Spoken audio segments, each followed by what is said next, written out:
Hello everybody. As you saw in the home learning, we're going to read you the story Billy the Bird. This was written by Dick King Smith. Chapter 1. I was 4, nearly 5, when my brother Billy was born. I was ever so excited. I'd been longing for a baby brother or sister. I didn't care which. Dad said he'd quite like a son. Mum said she didn't mind. Another daughter would do just as well. Both of them said it didn't matter which it was, as long as it was a normal, healthy, happy baby, which is just what Billy appeared to be. But neither of them had the faintest idea, and they still don't, that though Billy was, and still is, healthy and happy, he is definitely not normal. I didn't find out till he was 4 and I was 8, nearly 9. It was a warm summer evening, Friday the 20th of June in fact, a date I shall never forget. I'd said good night to Mum and Dad and gone upstairs, and on my way to my bedroom I peeped into Billy's room, as I always did, just to see he was all right. His bed was empty. At first I wasn't too worried. He must have gone to the loo, I thought. But he wasn't in the bathroom, nor in Mum and Dad's room, nor anywhere else. He must be sleepwalking, I thought. I must go and tell them. But first I had another look in Billy's room, in case he'd come back from his sleepwalk.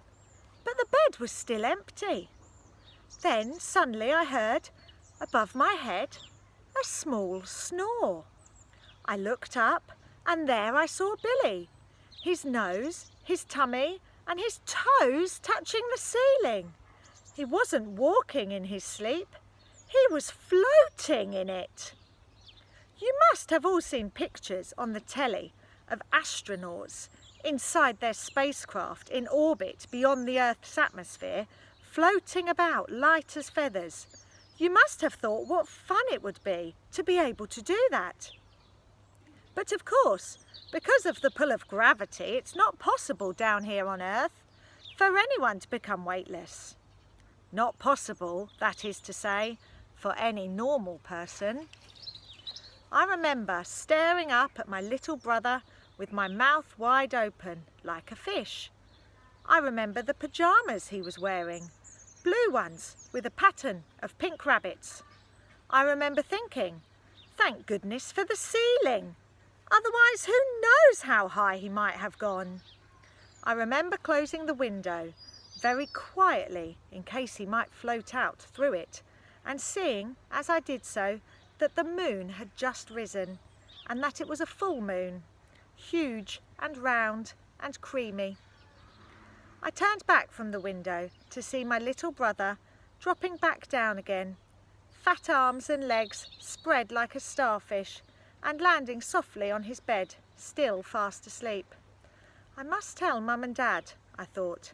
And then I thought, no, I won't. They won't believe me anyway. I'm going to keep it a secret.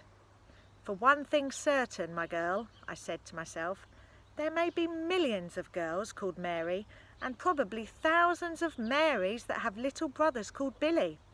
But I bet I'm the only girl in the world who has a brother who is able to become weightless.